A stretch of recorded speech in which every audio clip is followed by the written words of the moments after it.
Today, I will be talking about a paper which was published in Nature earlier this year, Outracing Champion Gran Turismo Drivers with Deep Reinforcement Learning.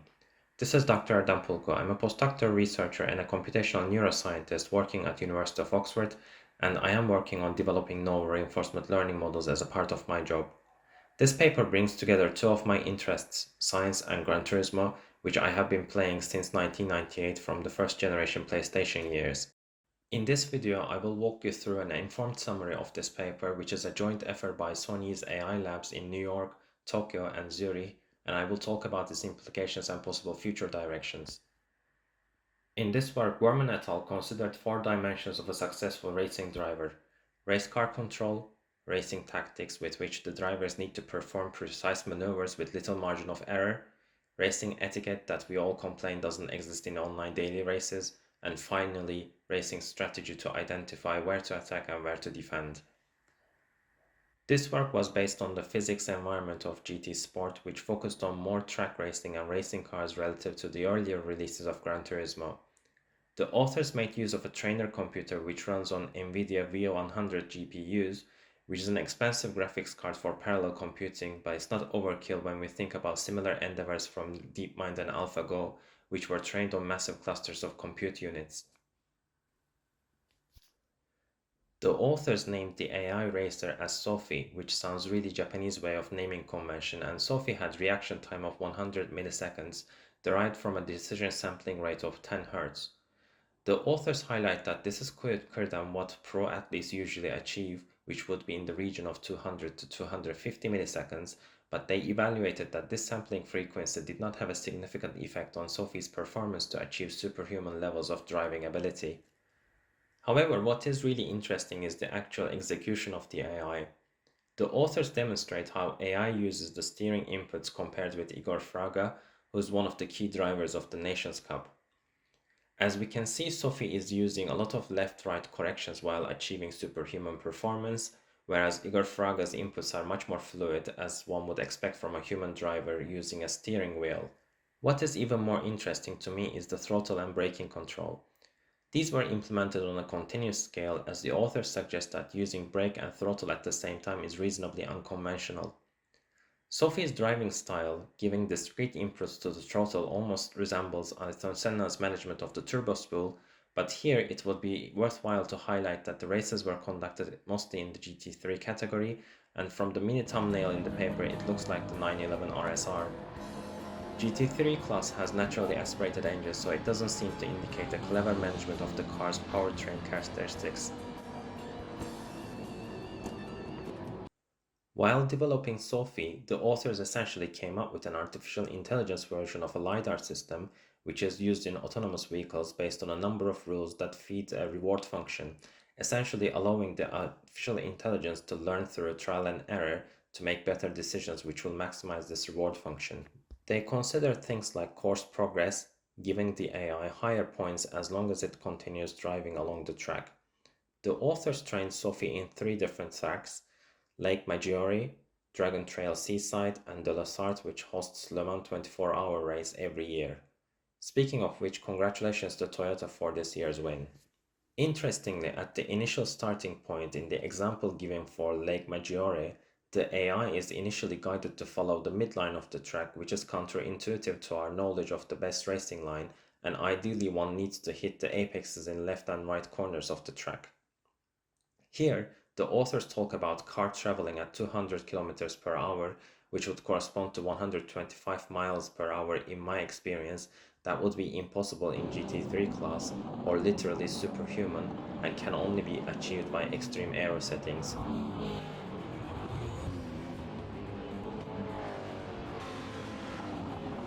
But the reward function has other elements which would eventually guide Sophy to optimize the fastest trajectory around the track.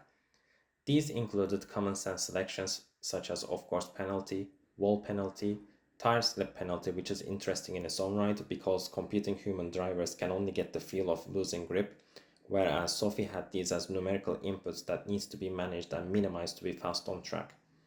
The reward function also included passing bonus, anti-collision penalties, and particularly a rear-end penalty unless it is caused by another driver hitting Sophy from behind in the first place and causing a chain reaction.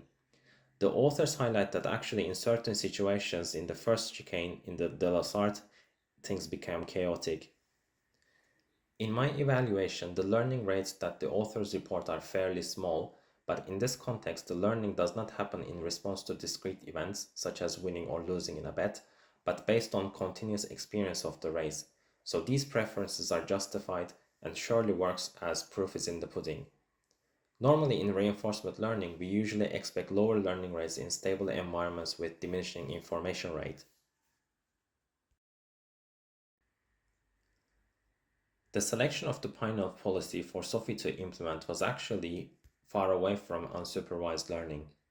What the authors did is that they identified a bunch of different policies which could be competitive and they stored these outputs, for example, the lap times or the anti-collision penalties incurred by each policy, and then they ranked them from better to worse. After that, they selected the top performing ones and did a competition between those in a round robin tournament. After that, a committee of human judges, among which there seems to be a retired Pro GT driver, evaluated the race footage to judge which policy would be the most competitive against human drivers. Notably, there were two competitions. In the first one, Sophy lost against the human drivers 86 to 70. After the defeat, the authors went back to the drawing board and improved the execution of Sophy's preferences. Almost 4 months later, Sophy dominated over human players 104 to 52 points, essentially scoring twice as much points. In time trial results, it was faster than human drivers from 0.2 of a second in Maggiore to 1.8 seconds in De La Sarthe. It is not so common to see overtaken statistics shown like this one, but I found it interesting that apart from the Mulsanne Strait, the highest number of overtakes happened in La Sarthe was in the stretch of tarmac leading to the Indianapolis corner. There are a few other interesting insights that I want to share about this paper. First of all is the histogram of lap times from human players around Maggiore. I cannot consider myself as extremely competitive, although I have been playing Gran Turismo for so long, but I have always played with controller and obviously a proper sim rig would always be faster as it can allow precision steering control like Charles Leclerc here. Aggressive on the throttle, turning the car with a bit of extra oversteer, as you can see on the differential of the steering angles through the exit. This bit of extra oversteer helps to rotate the car.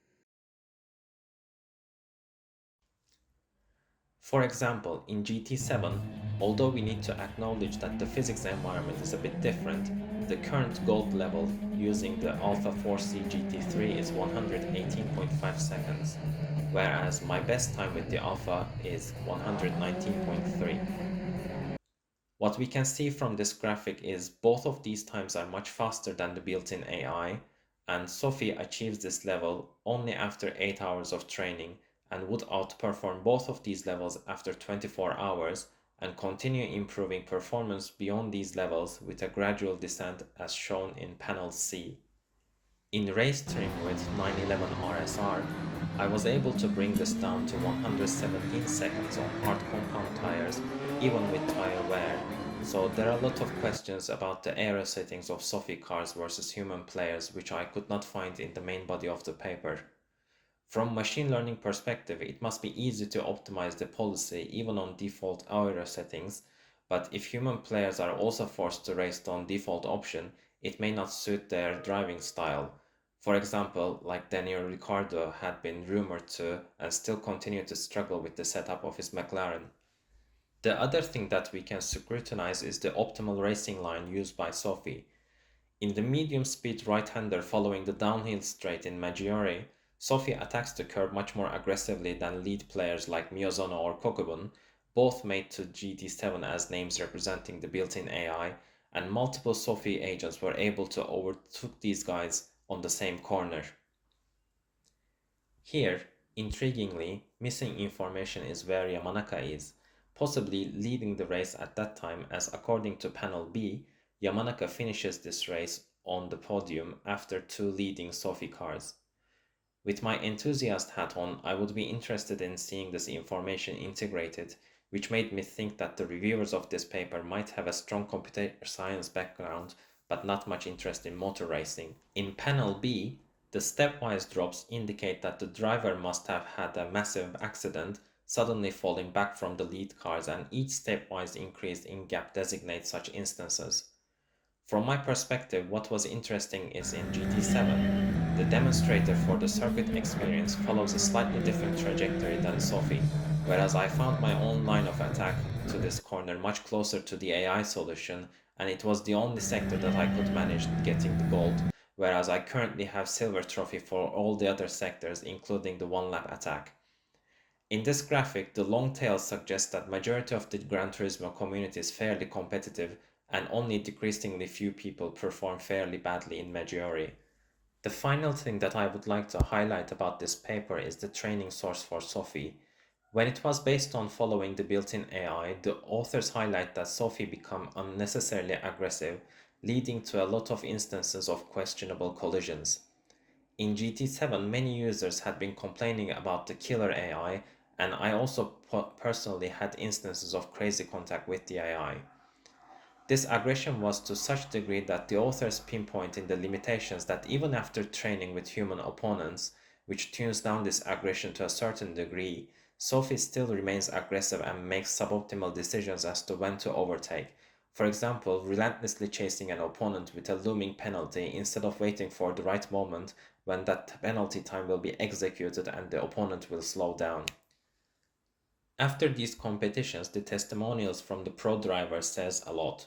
For example, Igor Fraga says, AI seems to be able to carry more speed into the corner but still be able to have the same kind of exit speed or even a faster exit. Yamanaka said, there is a lot of things to learn from GP Sophy and by that I can improve myself. GT Sophy does something original to make the car go faster and we will know it's reasonable once we see it. And finally, Emily Jones says, going into turn 1 for example, I was braking later than the AI, but the AI would get much better exit than me and beat me to the next corner. I didn't notice that until I saw the AI was like, okay, I should do that instead. This reminded me of how Yuki Tsunoda was saying that he was learning a lot of stuff from Hamilton while trying to keep him behind in terms of car positioning and entry and exit to corners in their recent battle. Currently, we do not have Sophy released on GT7, but I think this was mentioned as a prospect by Polyphony Digital. What could be cool is if they could implement an AI that can tune its driving strategy to the individual player's level, or implement some sort of gradient difficulty setting similar to Codemasters F1 games. Another curiosity is what would happen if they implement the Sophy AI to control an actual car in the robot race, whether it would be overly competitive relative to existing algorithms. The other obvious question would be its implementation to LiDAR-based systems to guide autonomous vehicles, as relying on reward functions is fairly obvious to fine-tune these algorithms for extreme precision. Personally, I would like to see how Sophie would perform against Lewis Hamilton, who is one of the GT ambassadors, and in GT Sport we had the Hamilton DLR, especially having a competition around Nürburgring GP course would be super interesting to see. Overall, it was interesting to see that GT is leading racing games in terms of science collaborations too. This sums up my take on the Nature paper. If you like what you see, please share it with others. If you have any questions, please post them below and I will try to respond as much as I can. Thank you very much for watching.